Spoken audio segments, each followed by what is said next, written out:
So the weirdest thing just happened to me, and I have to tell you because I think a lot of you will appreciate this. So I'm looking at myself on my computer in front of me, and I look behind me just to make sure like I'm somewhat straight in frame, even though I never am. But I'm looking in the computer to see like what my background looks like, and I did not see Dale Cooper, my skeleton, Dale Cooper. I did not see him. So I'm like, oh, Dale must have fallen. I look behind me. Dale did not fall. Dale's sitting there chilling on the salt lamp like he always is. And then I look back at the computer and there he is in the computer. I swear to God, I did not see him the first time I looked. Where was he? Is he like a vampire? Does his reflection not show? Was he hiding? Did he fall? And then he realized I saw he fell. So he was like, oh, snap, got to get back up on the salt lamp before she turns around, like we know that dolls do that in toy stores when everybody leaves for the night.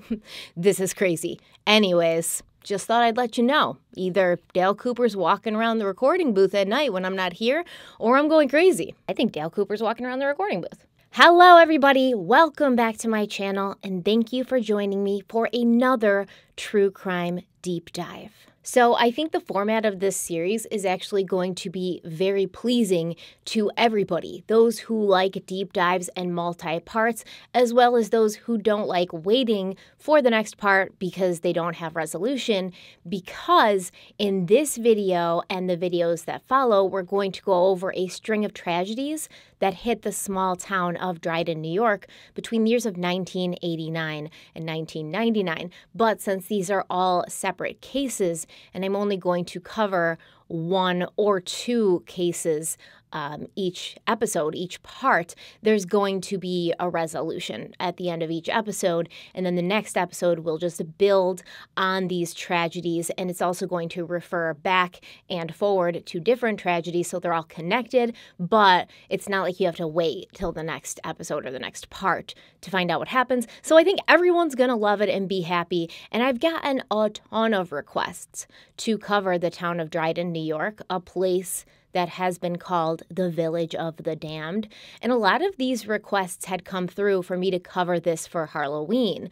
But as I looked more into it, I realized that what happened to the people who lived in this area, it's really not something to be talked about during Halloween. Because to say that the residents of this town were cursed because of the streak of violence that haunted them for a decade, I believe that's a little bit insensitive, although I'm sure no one meant to be. I understand, like, it is sort of like advertised and marketed as this when it's talked about in different media.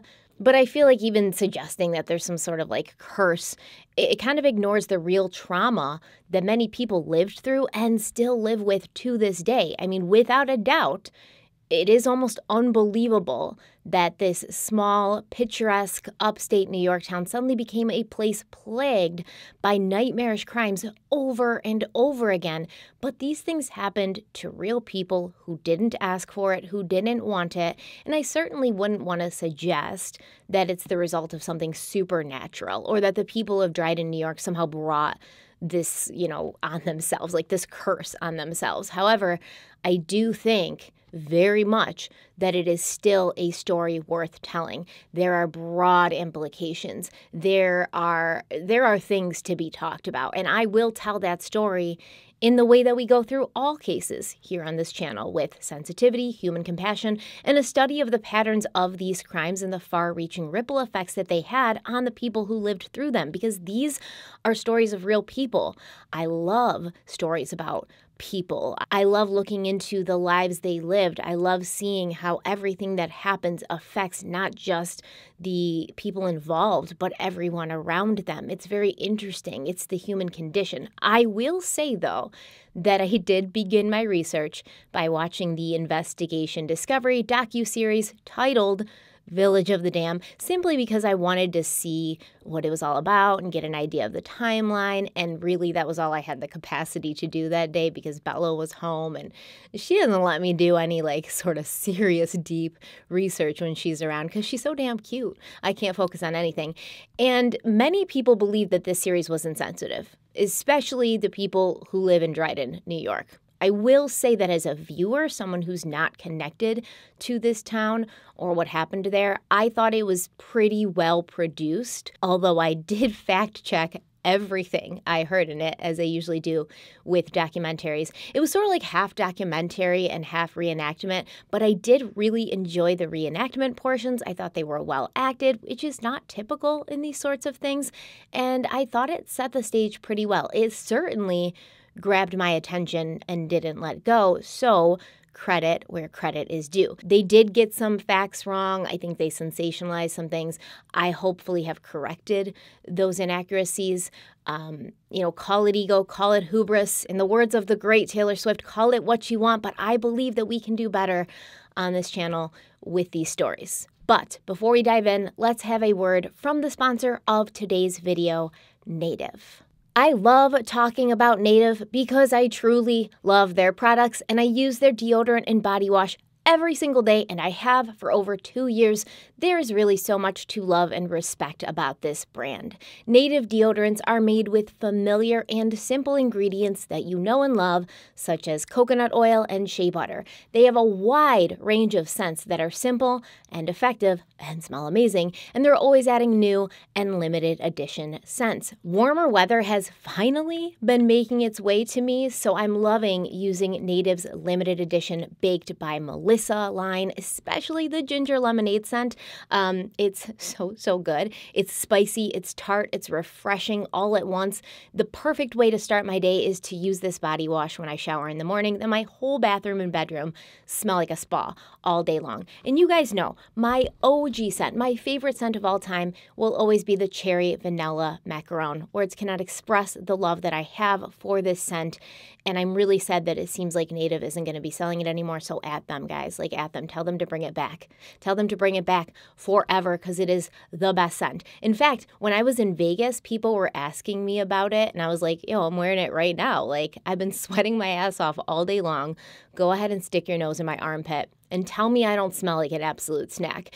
And that is what is so great about Native, because even though they use these very simple ingredients, and even though their deodorants are aluminum and paraben free and vegan and cruelty free, the deodorants really work. And they stay working all day long with 24-hour odor protection, even after walking 1.5 miles on the Vegas Strip, in the middle of the desert. Even after exercising, whatever you can throw at it, Native can handle. They also offer a plastic-free version of their deodorant, which has inside the same great formula, but with a more sustainable packaging.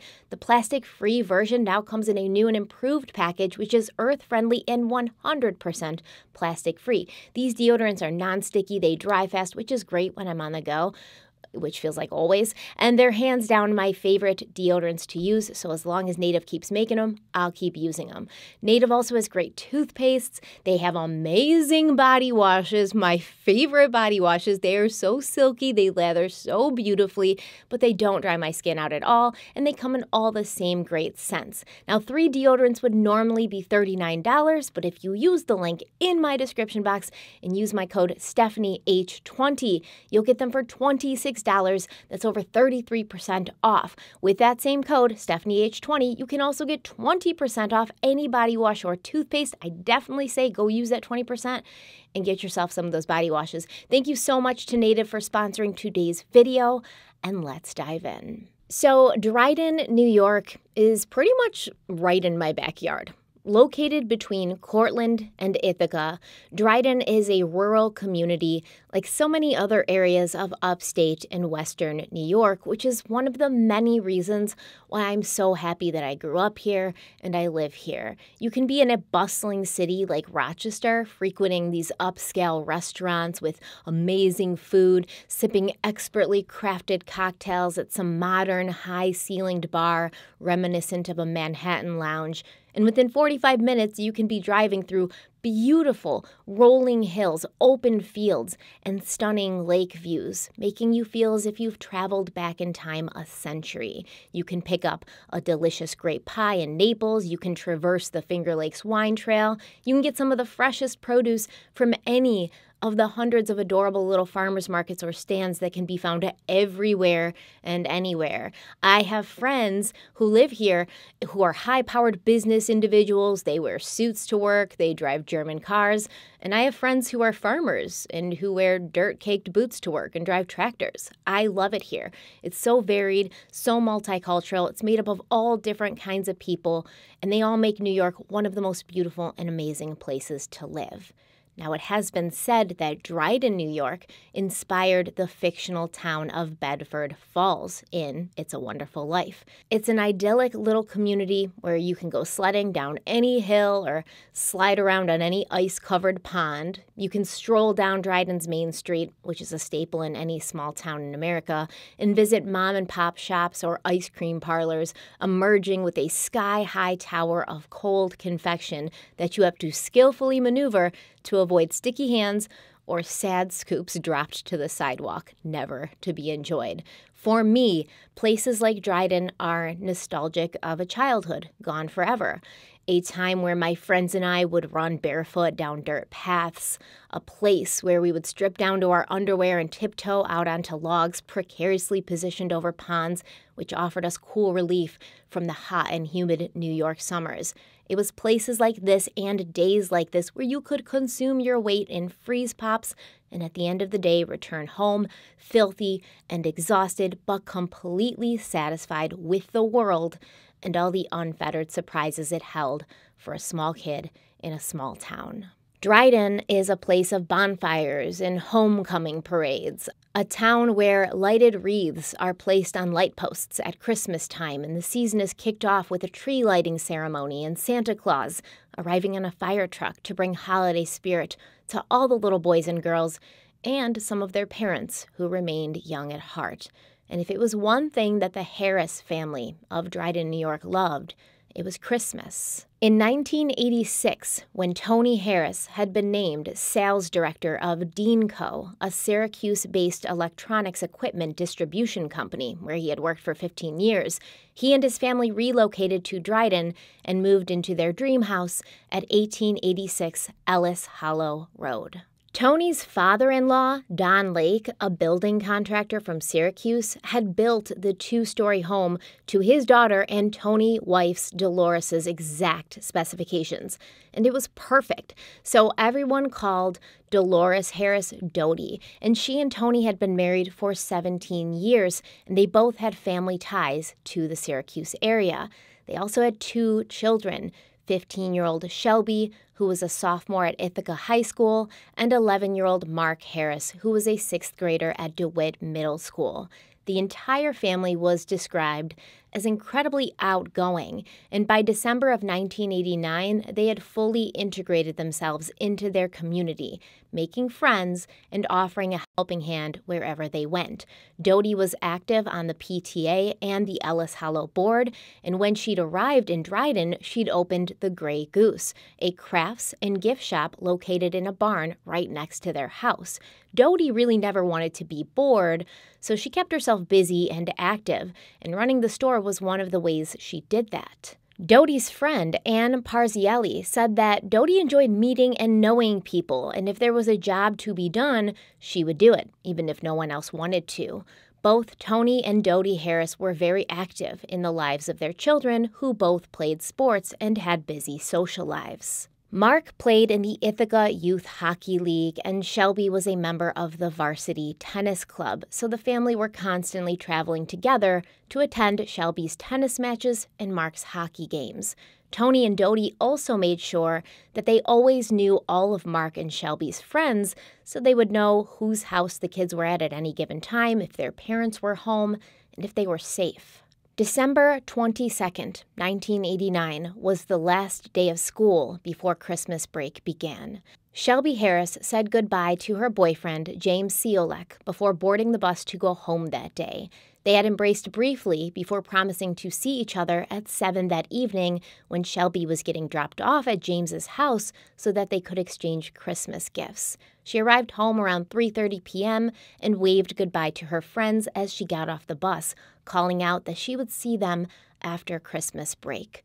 Around that same time, Shelby's mother, Dodie, got a call from Rita Demarest, a customer who had paid a visit to the Grey Goose gift shop earlier that day.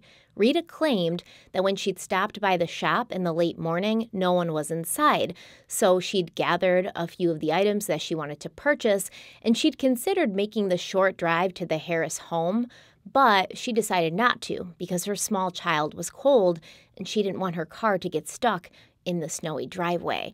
And if you don't know, this area of New York, my area too, gets covered in snow, and you will get stuck in the snow. And then it's a whole 2-3 hour thing of trying to get back to your day. So when Rita called Dodie around 3:30, she said that Dodie was surprised that Rita had been in the store, that the store had been unlocked and Rita was able to go in. But she apologized that she hadn't been there, and she made arrangements to deliver the items to Rita around 6:30 or 7, since she had to go out to bring Shelby to her boyfriend's house anyways.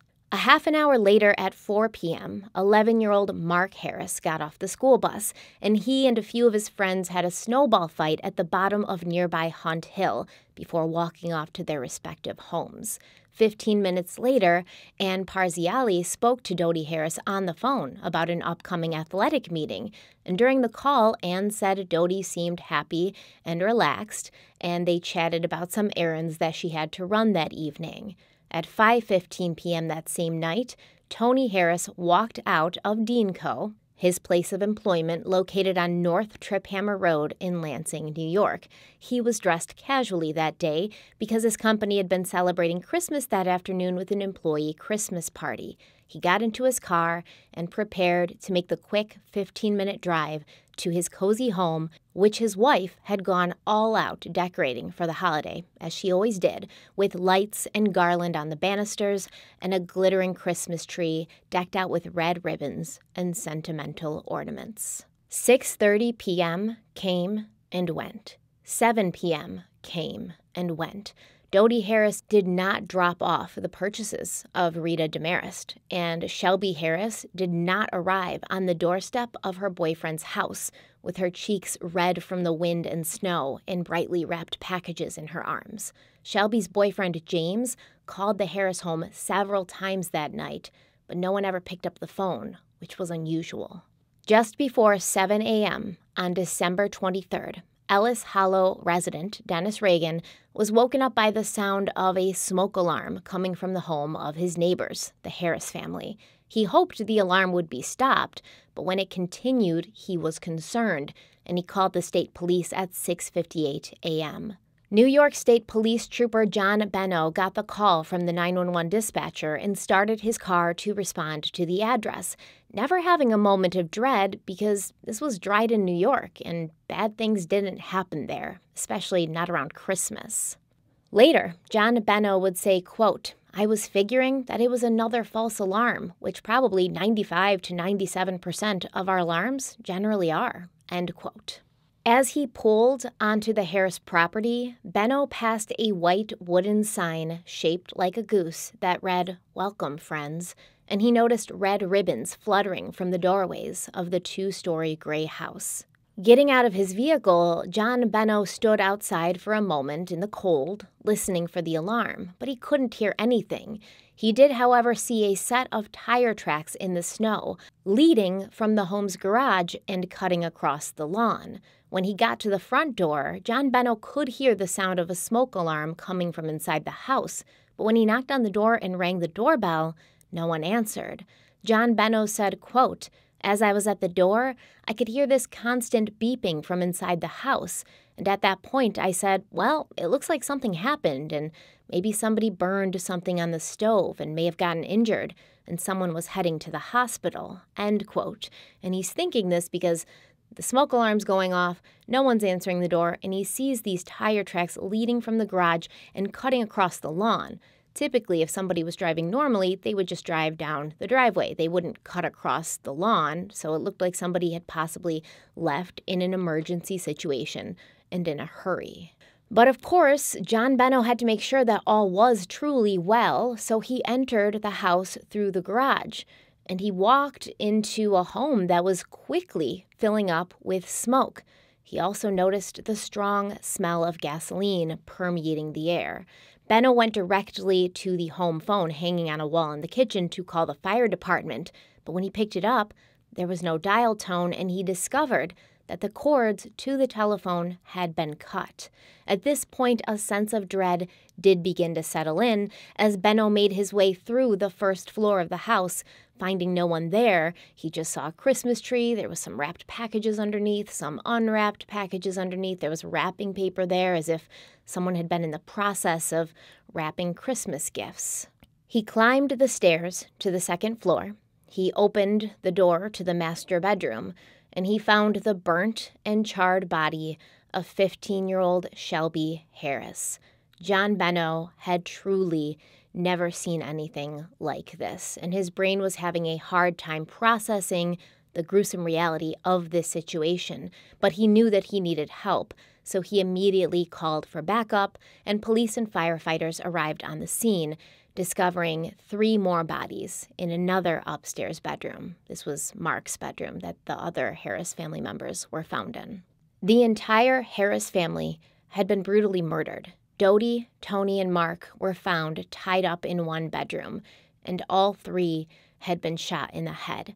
Dodie and Tony had been tied to the bed. 41-year-old Dodie Harris was found leaning forward with a wire hanger around her legs and shoelaces and other bonds securing her wrists to the metal bed frame behind her back. She had been shot twice, once to the rear base of her head and once through the back middle of her head. Her husband, 39-year-old Tony Harris, was behind his wife and facing the opposite direction. He'd been hog-tied with metal wire hangers and a shoelace attached to a blue cord around his ankles.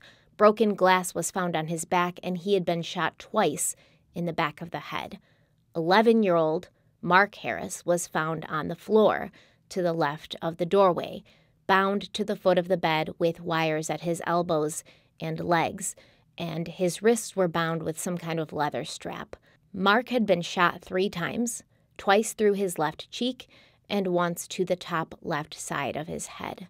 Their killer had placed pillowcases over their heads before taking their lives. Obviously, as any person who has a family, who is a parent or who is a child, this is terrible. This is just awful. This was hard to research. It was hard to read about. It's heartbreaking to think about what this family went through, but it's even more crushing to wonder if Dodie, Tony, and Mark were still alive to hear what was happening to Shelby in the next room. 15-year-old Shelby was found in the master bedroom, alone, except for the family dog Annie, who was lying dead from smoke inhalation a few feet away. Reports say that Shelby was tied to a chair in the room with several different types of bindings. Shelby's left arm was folded behind her, and a cord was attached to her left wrist, and pieces of pantyhose were found hanging from the chair, as well as being strewn all over the carpet, intertwined with long human hairs. Scraps from a silk emerald green dress were found on Shelby's body, and they were believed to have been used to tie her up. Now, this fabric was from a dress that Shelby had been planning to wear to her school's Christmas dance, which had been canceled the week before. Shelby had rags and socks stuffed into her mouth, and she'd been shot 3 times, once behind her right ear, once to the front of her right ear, and once below her right eye. Someone had hung towels up on the windows of the master bedroom where Shelby was. Blood-stained and gasoline-soaked bed sheets were found bundled up at the head of the bed, and a good deal of blood had pooled on the carpet. Under the bed, there was a watch, which had stopped at 6:43, and an open jar of Vaseline was found next to where Shelby was located in the room. There were cigarette ashes everywhere, and Shelby had been burned on her skin with a cigarette. The young girl had been raped several different ways, and I don't need to elaborate because I think you can figure out what I mean. I suspect that her dog, Annie, found Shelby after Shelby's attacker had left the house, and Annie had laid down next to the young girl, causing the dog to inhale smoke from Shelby's burning body and eventually leading to Annie's demise. but Annie was a loyal member of the family, and she didn't want Shelby to be alone. The family cat was also found dead from smoke inhalation. All 4 members of the family had been doused with gasoline and set on fire before their attacker left. 3 separate fires had been set, one in the master bedroom where Shelby was found, one in Mark's bedroom where Mark had been found with his parents, and another outside the closed bedroom door of Mark's room. Police believed that the killer had entered the house, holding the family at gunpoint sometime between 4:30 and 5 p.m. that evening. He had remained in that house until 10:30 or 10:45 p.m. and then returned early the next morning when he set the fire around 6:45 a.m. The fire did not burn long before the alarm started to go off, which alerted the Harris's neighbor, who called the police at 6:58, and John Benno was at the house within 21 minutes. Test fires would later show that the smoke detector would have gone off just about a minute and 25 seconds after the fire was set, and that's why they believe the attacker, their killer, came back the next morning to set the fire. During the following investigation, several objects were found in the house, including 3 gas cans. A metal gas can was found lying on its side in the living room, and it contained unleaded gas from the family's lawnmower. A larger plastic gas can was found at the entrance of Mark's bedroom, where 3 of the Harris family members had been located, and it contained diesel fuel from their tractor. And the 3rd gas can was found in the garage, where the family van was discovered to have been missing. A red Scripto lighter was found in the master bedroom, as well as all of those cigarette ashes, and 1 cigarette butt was found in the kitchen. But no one in the family smoked, and there were cigarette ashes all over, in the bathroom, in the living room, in the master bedroom. There was a lot of cigarette ashes found, and 1 cigarette butt. Now, what initially stood out as strange to law enforcement and forensics was how clean the house actually was, aside from the cigarette ashes. They could find no evidence. They dusted for fingerprints, and they found nothing. They couldn't even find 1 shell casing, which means every shot that the Harris family murderer took, he or she picked that shell up afterwards and took it away from the house. Whoever had done this had also done a really great job of cleaning up after themselves, and then, for extra security, they'd poured gasoline over the Harris family and set them on fire to eliminate the possibility of any evidence being found on their bodies. Later that morning, the Harris family van was located in a bank parking lot at East Hill Plaza, approximately 5 miles west of their home, and then police received information that an attempt had been made to withdraw cash from several ATMs using bank cards that had belonged to Dodie and Tony Harris. The Harris's credit cards were also used on December 23rd to make purchases at different shopping malls in Cayuga and Oneonta counties. At this time, there weren't surveillance cameras on every corner, so the police had to depend on eyewitness descriptions from employees at the stores to get an idea of who they should be looking for. Tony Harris's Visa card had been used 4 times by a man at different stores, and Dodie Harris's card had been used by a woman, also 4 times. Using these credit cards, the man and woman had purchased a television, a VCR, underwear, sneakers, and diamond earrings, among other things. A clerk who was employed at Things Remembered, which is a store, they sell like personalized little gifts and accessories and knickknacks and things, he remembered helping a man who had come in to buy a lighter, and allegedly this customer who was buying the lighter smelled strongly of kerosene, particularly on the lower half of his body. An employee at a shoe store in the Finger Lakes Mall remembered a man who had come in and purchased a pair of women's sneakers, a red pair of women's sneakers. Another employee at the Camillus Mall Kmart helped a man load a television set onto his light-colored foreign-made car around 9 p.m. on December 23rd. Based on descriptions from these employees, police were able to create composite sketches of these 2 individuals. The man was said to have been a young adult black male between the ages of 25 and 30, of medium build, with loose curly hair. His female accomplice was described as being an older black woman between 40 and 50 years of age, standing at about 5'2", with a wide, round face. Law enforcement asked the public to call the tip line if anyone who knew who these two individuals were, and they received several calls, including one from Dean Sutphin, a professor at Cornell University who lived about 4 miles away from the Harris family on Ellis Hollow Road. In a statement given to police on January 8th, Mr. Sutphin stated that on December 23rd, at approximately 6:50 a.m., he'd been pulling out of his driveway when he saw a slow-moving van that was not the Harris van approaching from the east. He identified the driver of this van as a light-skinned black male wearing a cap, and in the passenger seat he saw an older black woman. According to Dean Sutphin, these two people resembled the sketches of the suspects from the Harris investigation. A woman named Alicia, who was a neighbor of the Harrises, also reported driving home on the evening of December 22nd and seeing someone riding a bike on the road, which surprised her because it was the middle of a snowstorm. Alicia slowed down to see who it was because people in small towns, they can be quite nosy. And Alicia wanted to go to her book club the next day and be like, Charlotte, I saw your son riding a bike in the snow last night. What is he doing? Is he on drugs? That's how people in small towns are. Or at least they were. Okay. And not all people are like that. I'm not trying to make generalizations, but I have seen this happen a million times.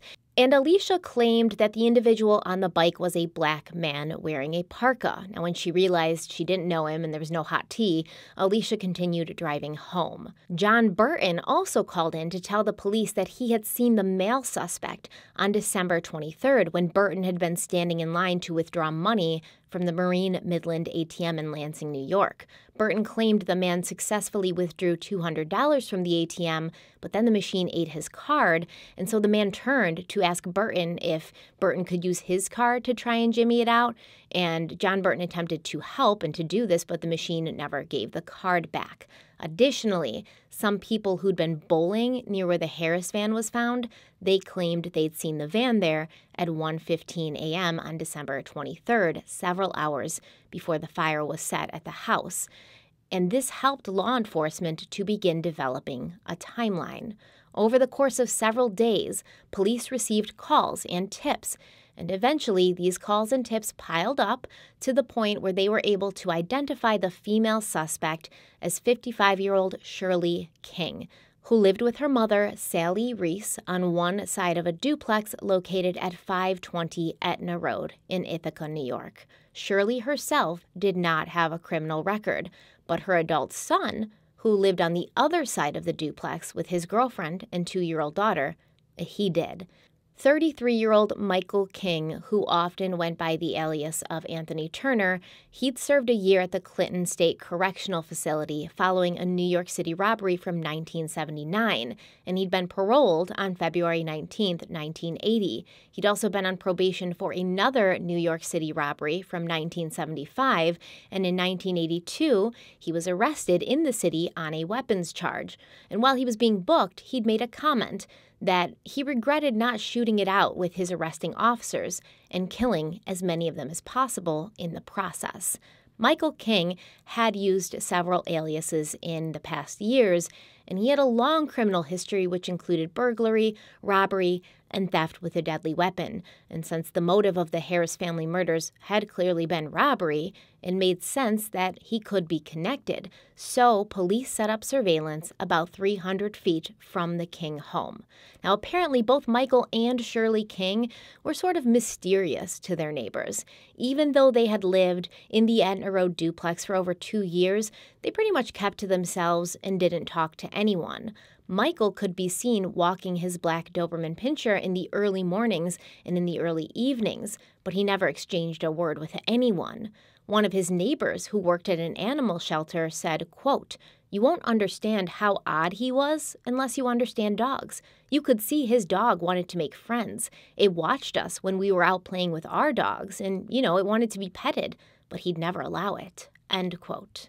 Neighbors would also see Shirley King going to the mailbox to get her mail, but she never talked to anyone. The King's landlord, Mary Tilley, told law enforcement that her tenants owed her some money. Michael had failed to pay her $700 in rent, and Shirley owed her $557 in utility bills, but somehow 4 days after the Harris family were brutalized and murdered and set on fire in their own home, Michael King had come into some money, and he was able to make 3 payments on his delinquent electric bills starting on December 26th. Stephen May, a man who had known Michael King since the late 70s and who had burglarized homes around Christmas with him one year, which is, the foundation of any great friendship, just going out around Christmas, ruining people's holidays like the damn Grinch, robbing people's Christmas presents. I mean, I can't imagine a better buddy. But anyways, he told police that he had visited Michael's home in November of 1988. At this time, May alleged that King had showed off a murder weapon similar to the one used in the Harris murders, and he'd also pulled out his various lockpicks and homemade knives. A man named Charles Muzzy also admitted that he had sold King's girlfriend, Joanna White, a Charter Arms rifle in January of 1987, and this was the murder weapon that was used on the Harris family. It was discovered that Michael King was unemployed, but Shirley King was working at a bed and breakfast in Ithaca called the Peregrine House. But both Shirley and her son had worked as professional cleaners for side money. A man who owned Ide's Bowling Lanes claimed that he had hired Shirley and her cleaning staff in 1985, and they'd worked for him for 6 months. Shirley's cleaning staff included a woman known as Bonnie and Shirley's son, a man who the owner of the bowling alley only knew as Tony Turner, but this was actually Michael King. On January 30th, 1990, an investigator with the New York State Police named David Harding decided to go undercover, posing as a guest at the bed and breakfast where Shirley King was employed. Now, at this time, Harding was a rising star in the elite criminal investigation arm of the state police, and he was considered to be bright, hardworking, honest, and on a career fast track. Harding was picture perfect, actually. Everything you think you would want an officer of the law to be. He'd married his high school sweetheart, he'd gotten a bachelor's degree in criminology and a master's degree in communications.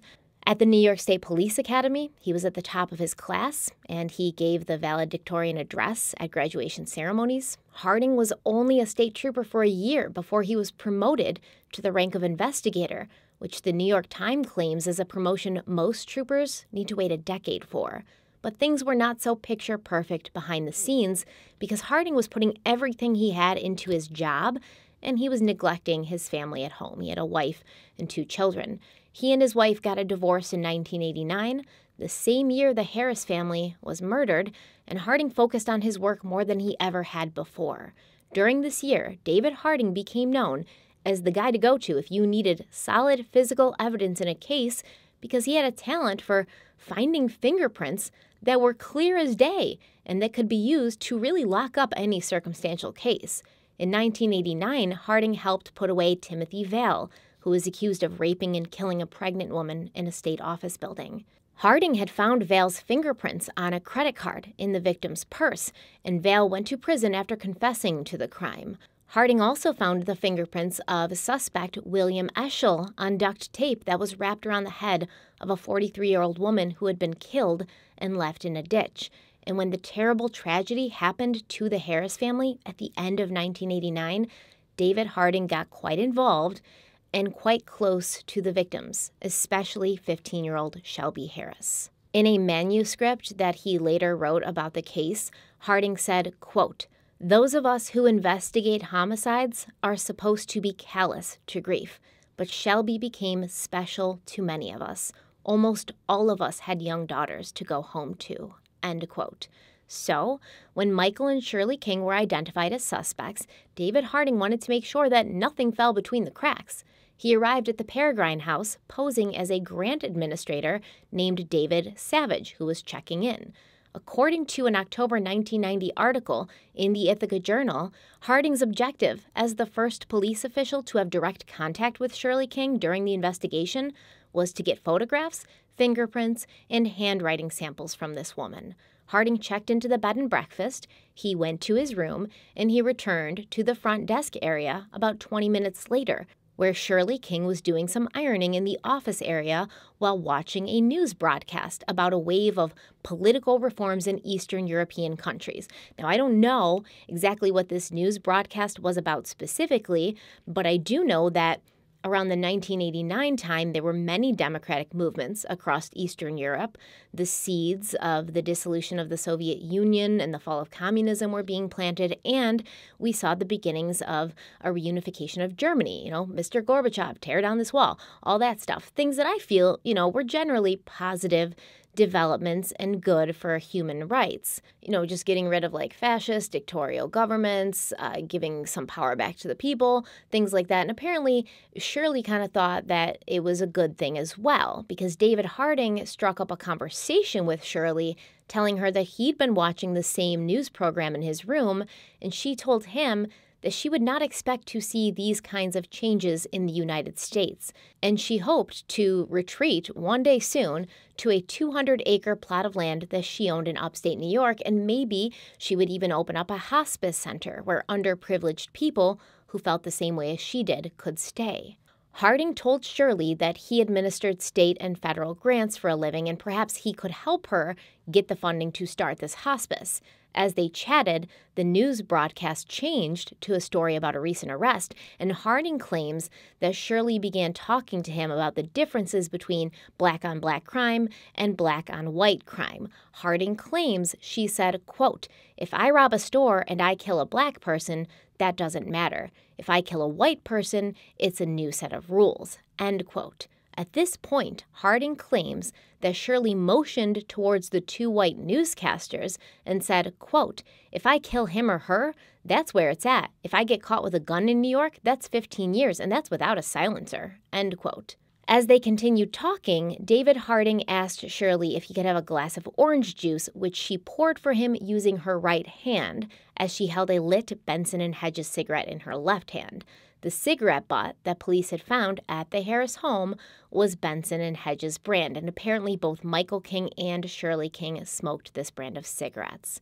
During this meeting, David Harding had his left hand in a splint, and he told Shirley that he had to address several envelopes to be sent out for a high school reunion, but he was finding it difficult with his injury, so Shirley helpfully addressed 25 envelopes with all fictional addresses and names, including one name, DeLorean, which Harding hoped to be able to use to compare to the name Dolores, which had been signed when those illegal credit card purchases were made. After Shirley went home that day, Harding collected the glass that had held his orange juice, as well as a jar of candles and some spray starch that Shirley had been using to do her ironing, but he had no success lifting her prints from any of these items. Not ready to give up yet, David Harding contacted Shirley the next day and coordinated to meet up with her at the Friendly's restaurant near the Cayuga Mall so that she could fill out some grant applications. While they sat in the restaurant, Harding asked Shirley questions.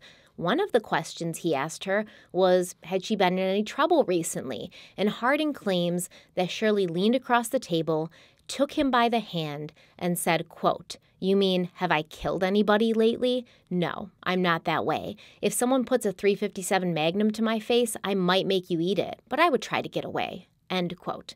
Harding also asked about Shirley's relatives, and she told him she had a daughter named Gabrielle, who lived in South Carolina, and a son named Robert, who lived in Arizona, but she made no mention of Michael King or any of his aliases. During this meeting, Shirley had told David Harding that she'd once worked for the New York City Port Authority during the 1950s, so Harding contacted the Port Authority to see if they had her fingerprints on file. They did not, but through the Port Authority, Harding learned that Shirley had also worked for the U.S. Treasury Department, and they did have Shirley King's fingerprints.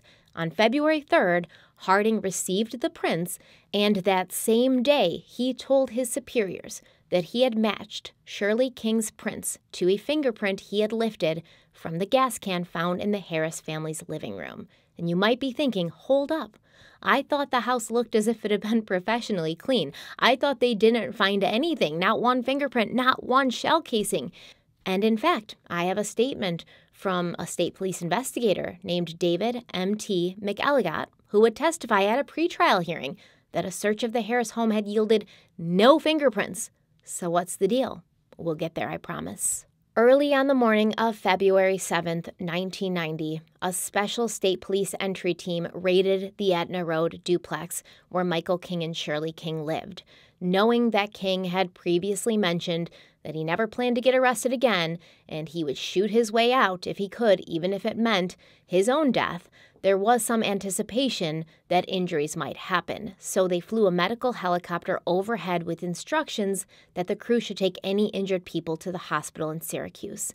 Douglas Vredenberg was the first member of the assault team who entered the bedroom of Michael King that day, and he claims that King was sitting on the bed armed with a 20-gauge shotgun. Allegedly, King stood up rapidly after the police yelled at him to put his weapon down and freeze, at which point two things happened at once. King's shotgun discharged and police fired, leading to Michael King being killed. Now, birdshot was found in the ceiling above Michael King's head, which supported the fact that his gun had discharged. Shirley King was in bed when police entered, and she was promptly arrested. Now, obviously, law enforcement and forensics are going through this apartment, this duplex, once Michael King is gone and Shirley King is in custody. And on Michael King's side of the duplex, they found a workshop that contained a workbench and a drill press and a belt sander and other tools that King had been using to fashion homemade weapons like guns and knives, which were found all over the apartment or the condo, along with ammunition and gun manuals with titles like Improvised Weapons of the American Underground. In that same room, they found a mountain bike, which was allegedly the same one King had used to ride to the Harris home on December 22nd. On a coffee table in the family room, they found Benson and Hedges cigarettes as well as a Calabri lighter, the same one that had been purchased from Things Remembered using Tony Harris's credit card. In King's bedroom, they found the television and VCR that had been purchased with Tony Harris's credit card and boxes of .22 caliber ammunition on his nightstand. In the closet of this bedroom, police recovered a .22 caliber assault rifle, modified with a scope and silencer, the same weapon that Charles Muzzy had sold King's girlfriend Joanna, and the same weapon that had been used to kill the entire Harris family after Michael King had used his workshop and tools to sort of modify it. Charles Boone, who worked for the crime lab in Albany, tested this weapon the same day and determined that the scratch marks it made on bullets that it fired were identical to the scratch marks found on the bullets retrieved from the bodies of the Harris family. On Shirley King's side of the duplex, police located sweaters and sneakers that had been purchased with Dodie Harris's credit card, along with several other items purchased on December 23rd. After Shirley's arrest, she did admit to using Dolores Harris's credit card for all but one transaction. She claimed that her son Michael had given her the credit card before she knew about the murders, and he told her that he'd gotten them from some guy down by the Commons, which is in downtown Ithaca. Shirley claimed that when she heard on the news about the Harris family being murdered, she was outraged, and she confronted her son 2 days later, at which point he did not deny it, and she was just as confused as everyone else about why he had killed the family when he had claimed that his motive was to rob them. She said, quote, "I asked him why he had killed the people, and he said that he had done it so they couldn't identify him," end quote. Wearing a mask will do that too, Michael King. A mask makes it so that they can't identify you. And then you don't have to murder 4 innocent people so that you can spend $1,300 of their money to get yourself a TV and a VCR and a pair of sneakers.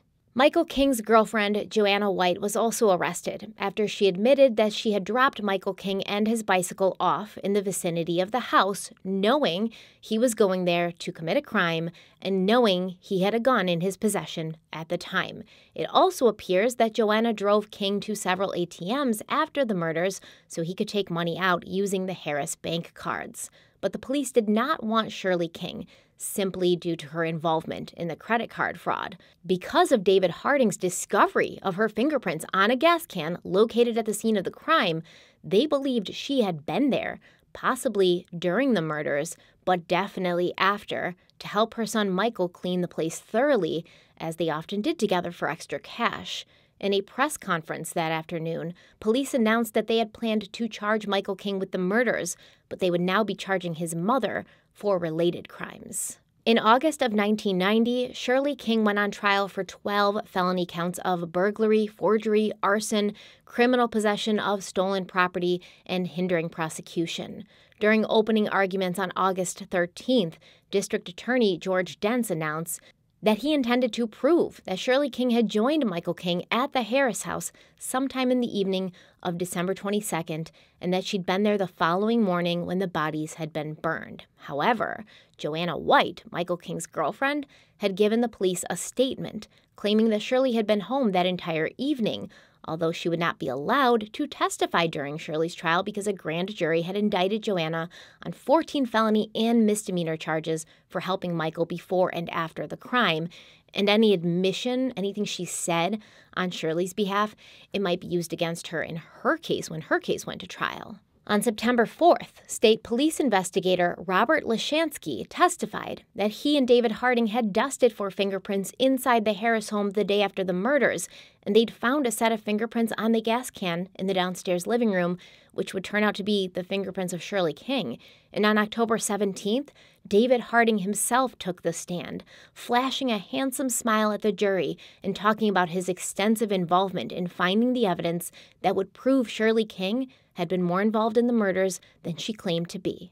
Harding said he had lifted 2 of King's prints from the gas can. Unfortunately, no one could replicate that because after he lifted the prints and photographed the gas can, he'd wiped the gas can clean to show that it looked like the gas can found in the Harris's garage, because the whole point of these gas cans was to prove that this specific gas can with Shirley's fingerprints on it had come from the Harris home and it hadn't been brought there by Michael King, which would explain somehow how Shirley's prints had gotten on it, even if she hadn't been at the Harris home.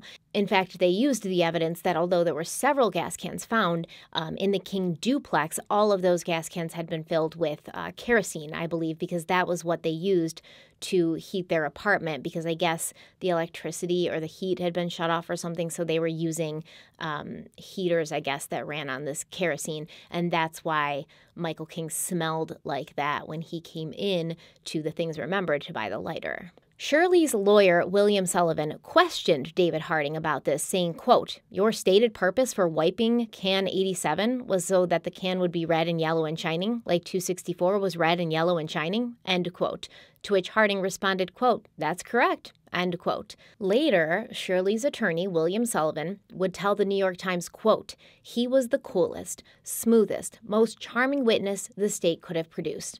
I was hammering away at him on the fingerprints in court, and he looked at the jurors, smiled, and winked at them as if to say, 'You and I know what this defense lawyer is up to,' and they bought it completely," end quote. And the jury did buy it completely. After deliberating for about a day, the jury found Shirley King guilty on all charges: third-degree arson, first-degree burglary, second-degree forgery, first- and second-degree hindering of prosecution, and fourth-degree criminal possession of stolen property. So basically, the jury is saying, we believe that Shirley King was at the Harris home on the 22nd or the 23rd, but she knew what had happened, she was complicit, she helped cover it up. And they based that decision mainly on the fingerprint evidence that David Harding had found, as well as some other things, including Dean Sutphin's sighting of who he believed was Shirley and Michael King driving away from the Harris home at about 6:50 a.m.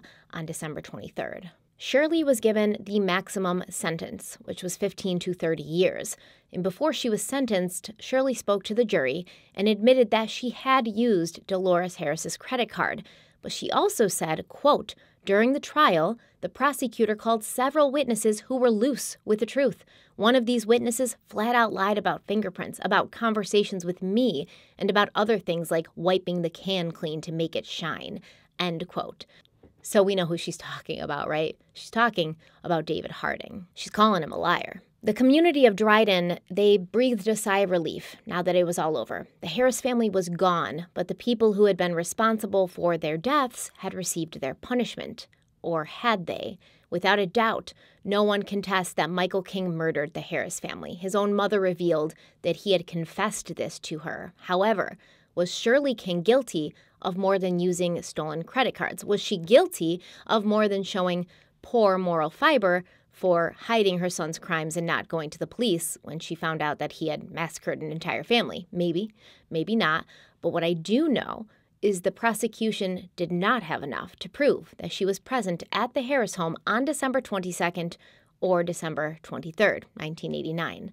In early 1991, David Harding, who had become a local hero, he applied for a job with the Central Intelligence Agency. During his lie detector examination, Harding revealed that he had planted evidence in the Harris case as well as 4 other documented cases. The New York Times reported, quote, "In all 4 cases, 3 involving murder and the 4th, a brutal assault on an elderly man, the investigator produced incriminating fingerprints of suspects already under scrutiny. In each, Mr. Harding produced prints he said he had lifted at a crime scene, or photographs of the prints he had lifted. In none of the cases did he present exhibits actually showing the prints on the surfaces he said he had lifted them from." End quote. So what David Harding did was he got Shirley's fingerprints, and then he said he found those fingerprints on the gas can. And nobody wanted to see evidence of this, I guess. I'm not exactly sure how he did it. I'm not sure if he actually put the fingerprint on the gas can. I don't think so. I think he just probably found a way to put the fingerprint on like a slide or something. I don't even know if he ever showed anybody else the fingerprint. I don't even know if he ever had anybody else compare the 2 fingerprints. I think he just said, I found these fingerprints, and that was that. Harding also admitted to stealing $1,000 in a state police drug sting operation, as well as falsifying the weight of seized cocaine in order to charge the suspect with a more serious crime. 15 months after this terrifying admission, the state police received a tip from the CIA about their shining star investigator, and everyone was horrified. One state police officer said, quote, "Most of us thought this guy was either incredibly good or incredibly lucky, but no one ever guessed he was faking it because he seemed like such a hard-working straight arrow." End quote. No one ever guessed he was fake. No one? You didn't even have like the ghost of an idea that he might be faking it, because nobody's incredibly good and or incredibly lucky all the time, right? In November of 1992, David Harding pleaded guilty to perjury, and he was sentenced to 4 to 12 years in prison, along with state trooper Robert Lashansky, who also testified during Shirley King's trial, and Lashansky received 6 to 18 years after pleading guilty to fabricating evidence in at least 20 cases. Lashansky admitted to working alone on 16 of these cases and working with other former or current state troopers in the other cases. He also claimed that District Attorney George Dents was present when David Harding fabricated the fingerprint evidence in Shirley King's case, to which Dents responded, quote, "That suggestion is absolutely, unequivocally false," end quote. Because what else is he going to say? What else is he going to say? I'm not saying he did it. I'm not saying George Dents was there, all right? I'm saying, what else is he going to say? Yeah, I definitely did that, guys. Lock me up next. Slap the cuffs on. No. It was the first evidence tampering scandal in New York State Police history, and its consequences were far-reaching and reverberating. Several other police officers were arrested. Several other police officers went to prison. And later, David Harding would say, quote, "The CIA was recruiting me to work in a counterterrorism unit, and they wanted bad guys. They told me, we don't want any choir or altar boys, and we don't want Boy Scouts," end quote. So I guess he thought that, like, admitting to planting evidence and putting, possibly innocent people behind bars was what the CIA wanted. And listen, I don't think that David Harding found anything wrong with this, because he truly thought that those people were guilty, right? He truly thought that the circumstantial evidence they had was enough, and all they needed was that one piece of physical evidence to convince a jury. So he would provide that evidence because he didn't want guilty people to get out, right? But that's not your job. Right? That's not your job. That's not what you're supposed to do. I understand the desire to do it. I understand if we only had that one piece of evidence, like this wouldn't even be a question. But you can't do it. It's illegal. It's terrible. And listen, I'm not going to sit here and say the CIA are choir boys, because they're not. And I'm sure they told him they don't want choir boys. I'm sure they told him they wanted bad guys, because the CIA does this kind of shit all the time, right? Like, they are one to talk. saying like, oh, I can't believe he did this. We're so shocked, clutching their pearls, when in reality, like, let's be honest, the CIA, they're spies. They do this kind of stuff and worse all the time. And it took 15 months for them to even say anything about it. So I'm not sure. They were probably like considering hiring him. And then somewhere, someone along the way was like, what if this comes back to us? Like, this could come out. What if it comes back to us? It won't look good. I don't know what happened. I don't know what happened behind the scenes, but none of it's excusable. None of it's okay. It seems obvious to us now in 2022 that Harding's overzealousness in getting his man or woman in this situation, it's damaging, unfair, obviously criminal. I can't speak to why he did it, whether he got too close to the victims in these cases or if he was just trying to further his career, maybe a little bit of both. But the implication was that hundreds of cases had to be relooked at and many were dismissed, even though it's believed that the suspects of those crimes were truly guilty. But that brings about a conversation that Derek and I were having on Crime Weekly recently.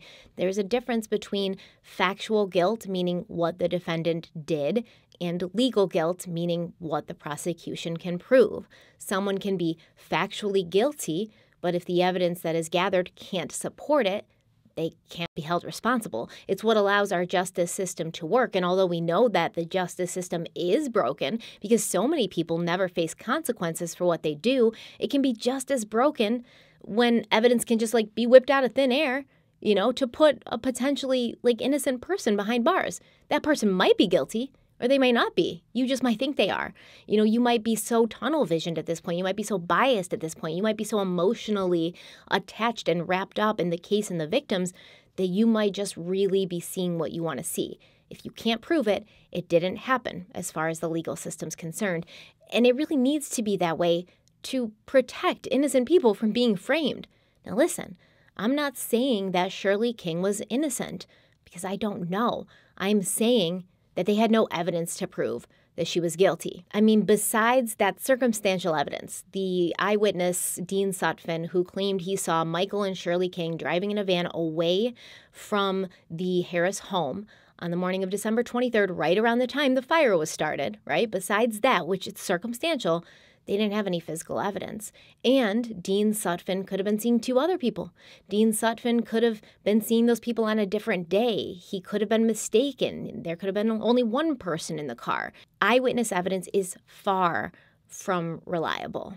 After this, the New York State Police did change how they would go on to conduct investigations. David Harding was allowed to gather evidence, analyze it, and do undercover work in the King case. And having those three things be done by the same person, it made it super easy to fabricate evidence. We can't change human nature. We can't prevent people from being corrupted by greed or power. We can't stop people from being motivated by emotions. But we can put checks and balances in place to make sure that it's just not allowed to happen. What Michael King did was wrong and horrible. And honestly, I can't say that I'm sad he's gone. I'm not. What Shirley King did, I believe, was morally wrong as well, right? She knew her son had butchered an entire family. She also would come to know what had happened to Shelley in that bedroom. Shelley was horrendously raped. What that family went through, I don't even want to imagine. It makes me want to cry. What little 11-year-old Mark was thinking and feeling when he was being tied up to his own bed in his own room with his parents begging their attacker to please spare them or to at least please spare their children. There's no way to process that. There's also no way to tell the order in which the Harris family died. So it's possible that Michael King left Dodie, Tony, and Mark alive while he tortured Shelley in the next room. Did Mark hear the screams of his big sister? Did Dodie sob as her child was being hurt over and over and over again?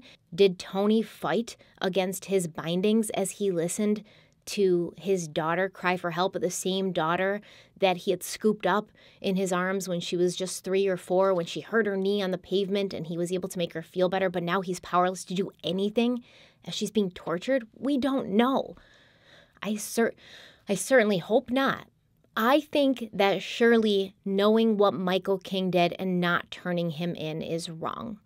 I think the fact that she was able to continue living next door to him and the fact that she was able to look him in the face after that says a lot. She even came out after everything happened and said, he's a good boy. He was a good boy. He just went wrong somewhere.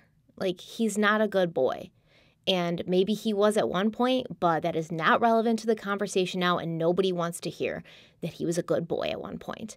So I do have problems with what Shirley did. However, no one deserves to be lied about. No one deserves to go into a courtroom that's supposed to treat them fairly and be completely railroaded. To be totally honest, I don't believe Shirley King said half that shit that David Harding claimed she said. The stuff about killing news anchors and things like that, it just seemed way too overboard, over-dramatized. Like, who talks like that with someone they just met? You know, like, if I'm an employee of a bed and breakfast and a customer comes down and starts talking to me, I'm not going to be like, I want to kill people, but I can't, you know. It's just so dumb. Like, I believe that she talked to him about guns, and I believe she did talk to him about, like, not being able to own a gun in New York State, because clearly, like, they had a lot of guns in their duplex. They had a lot of guns in their apartment. This was a family, the King family, that was comfortable around weapons. But it was very clear to me that David Harding was trying to paint Shirley to be a certain way. And I'm not saying she wasn't that way because I didn't know her. I'm just saying, to me, for me, it's tough to believe anything David Harding said, because he's proven himself to be unreliable, dishonest, and calculated. Even if he thought he was doing the right thing, doing the wrong thing in the service of the right thing is still doing the wrong thing. Once David Harding admitted to what he had done, Shirley King was released from prison after serving about 2.5 years of her sentence. She pleaded guilty to misdemeanor forgery charges and agreed to pay $600 in restitution.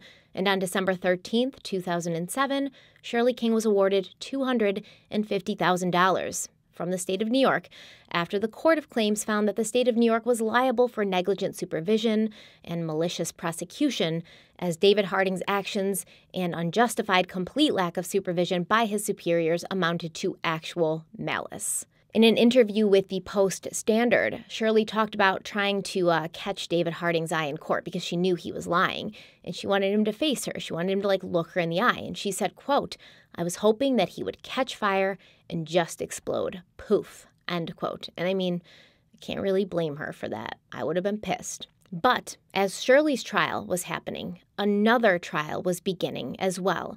The trial of Christine Lane, a woman who was charged with the murder of her 2-year-old daughter, Eliza Mae Bush. The tragedies facing Dryden, New York were not over. In fact, they were just beginning. And that is where we will pick up in the next episode.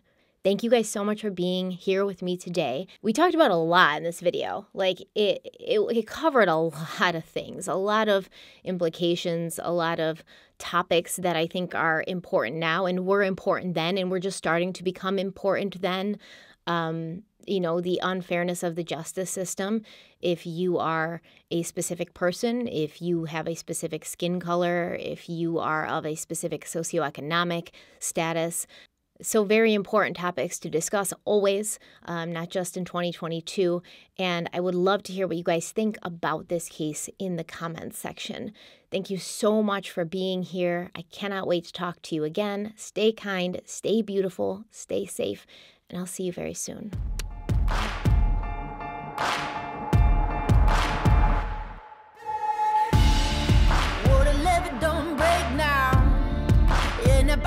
Straight down, and that river runs deep.